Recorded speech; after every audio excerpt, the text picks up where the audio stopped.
Igitondo cyiza mwebwe mwakunze zino filime tubategurira tukazinyuza kuri no miyoboro mugari ya YouTube channel. Ndabasohoje kandi ndabaramukije, mbahaye ikaze ngo muze mwongere tubane muri kino kiganiro, maze mwongere mu bikurikirane, maze munyere ku rukundo mukanda subscribe mwebwe mutari mwakanda subscribe. Uyu munsi nabandikiye inkuru ivuga ku musore w'umukire, aho nabandikiye kuri season ya kabiri episode ya 18 niyo tugiye gusesengura, ubundi tukayandikaho inkuru, ubundi tukayirebera hamwe ibyayivugiwemo n'ibyayikorewemo. Murabizi ku munsi w'ejo nibwo twagize gutya, ubundi turangije dusohora filime y'umusore w'umukire ica ku muyoboro mugari wa YouTube channel wacu witwa MK Original, icaho saa 5 zuzuye. Rero size ngizi nagira ngo mbanze mbamenyeshe yuko narangije kubandikiraho inkuru tugiye gukurikirana ivuga kuri episode ya 18, aho byatangiye umuvandimwe witwa Mama Cyusa yicaye mu rugo n'ubundi uko bisanzwe, ariko muri uko kwicara mu rugo yari ari kumwe na Idirisa.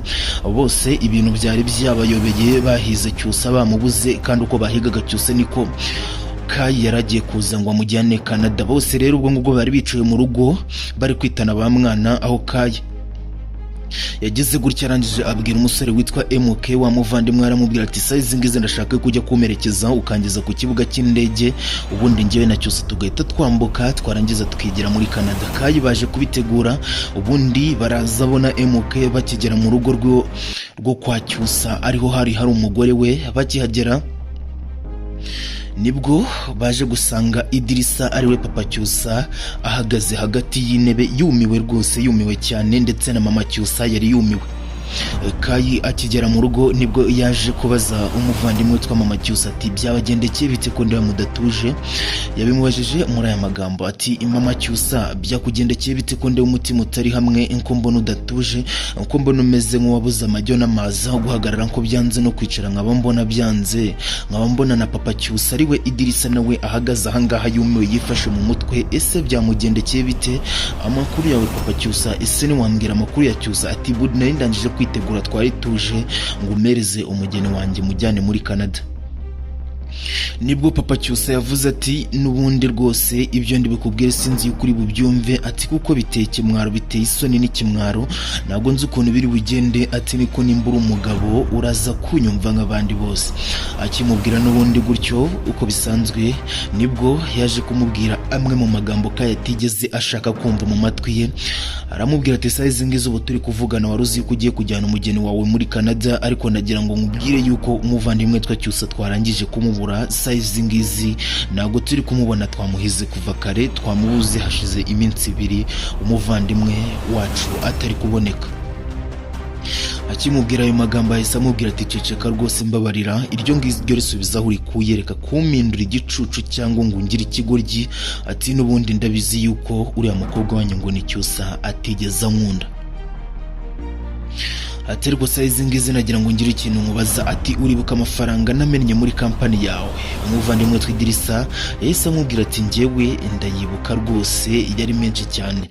Ati se ushobora kuba wibaza impamvu ari amafaranga namennye muri kampani yawe? Ati yego ndayibaza cyane. Ati wibuka yuko ari amafaranga nagiye kuyimena muri kampani yawe, uri kumbwira yuko zankingira umukobwa wawe. Ati none isaha zirageze, itariki irageze, isaha zigeze ngo mujyane Canada, mageje ushaka kunyina imitwe umbwira ngo yabuze. Nagira ngo nkubwire yuko mbanze ngusezeranye icyo ari cyo cyose binsaba. Cyusa agomba kuba uwanjye kandi unyitambika mu rukundo rwanjye, hagomba kumeneka amaraso byanze bikunze. Akivuga ayo magambo umuvandimwe witwa Idirisa yahise yikanga, aramubaza ati Kai, ushobora gusubiramo ayo magambo wavuze? Kai yahise amubwira ati ushobora kuba utazi wundi we, size ngizi ndagira ngo umenye byanga bikunda ninabona umuvandimwe witwa Cyusa ndaza kumena amaraso. Ati kandi biraza guhera no ku maraso yanjye. Nibwo umuvandimwe witwa MK yagize gutya ahita afata umwanzuro wo gusohoka, numbaze ngo yaragiye hehe, ariko agisohoka kijya kugera ku modoka yaje guhura na wa muvandimwe urinda Kai, ahita amuhagarika arangije aramubaza ati ugiye hehe?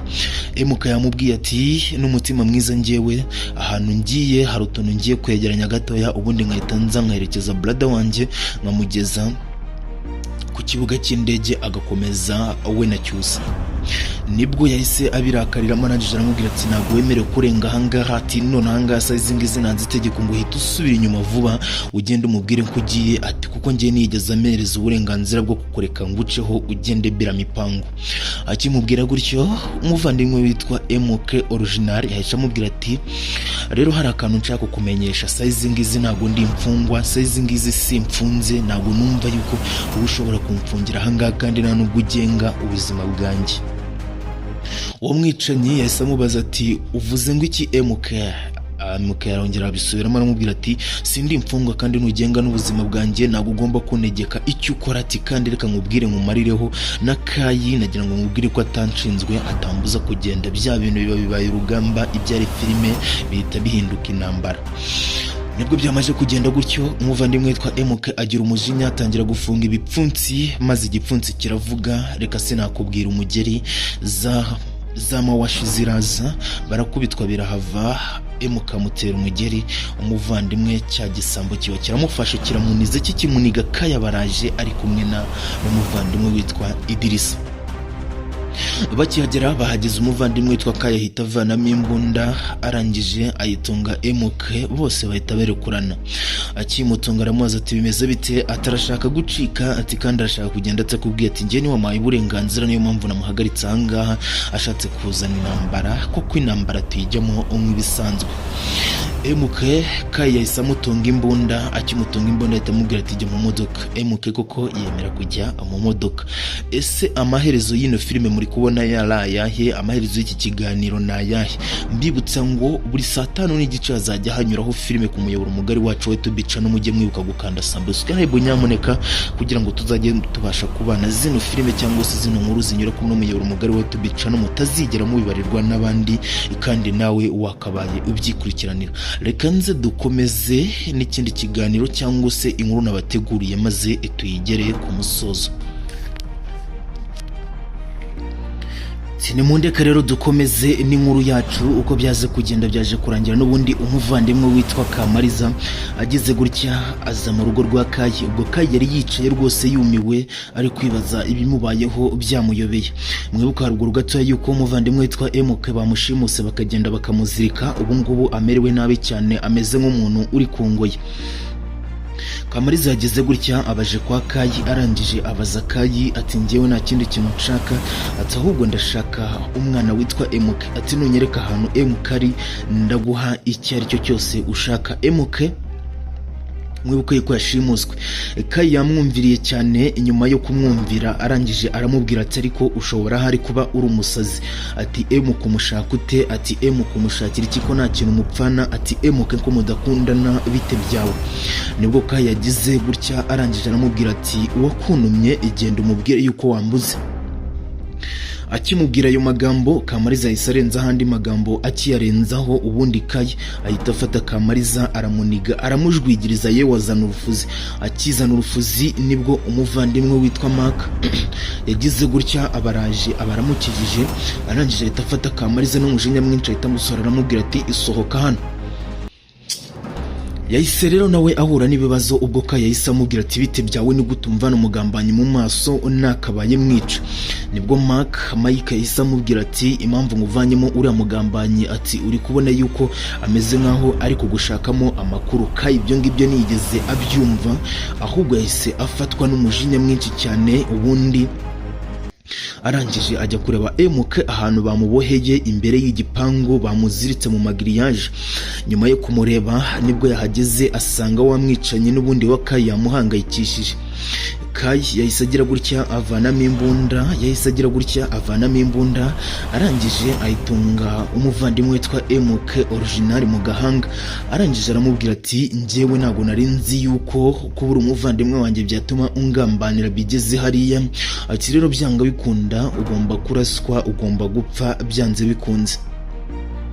yamutunze imbunda. Ubundi umuvandimwe witwa MK arangije aramubaza ati Kayi, hari byinshi nshaka kukubaza, hari byinshi nshaka kumenyaho. Ati ese ubundi Kayi, ubundi uri muntu ki? Ese Kayi bite byawe? Ese Kayi amakuru yawe nko mbona atari kumenya ikintu uri gukora? Ese ugamije iki kunkorera ibi ngibi? Ugamije iki ikumbwira amagambo ameze gutyo? Kayi yamubwiye ati byanga bikunda nutitambikura muri ruriya rukundo, ati ngomba kumena amaraso kandi ndabanza wowe, ati kuko ndi kubona uri umugambanyi wa mbere, ni wowe muntu wa mbere mbonye ungambanira. Nibwo ikiganiro cyacu cyaje kurangira, filime bigeze ku musozo. Rero ndabibutsa ngo ibuka kubanza gukanda subscribe kuri no channel nimba utarayikanda, kugira ngo tuzajye tubasha kubana. Ibiganiro nk'ibi ngibi byo nakagaruka bizajya binyuraho mu masaha y'umugoroba hagati ya saa 1:30 na saa 2, bizajya biba bigeze ku muyoboro mugari wa YouTube channel yacu, ndetse ari nayo yanyu. Mwiko gukanda subscribe kandi mukomeze kugira amahoro y'Imana.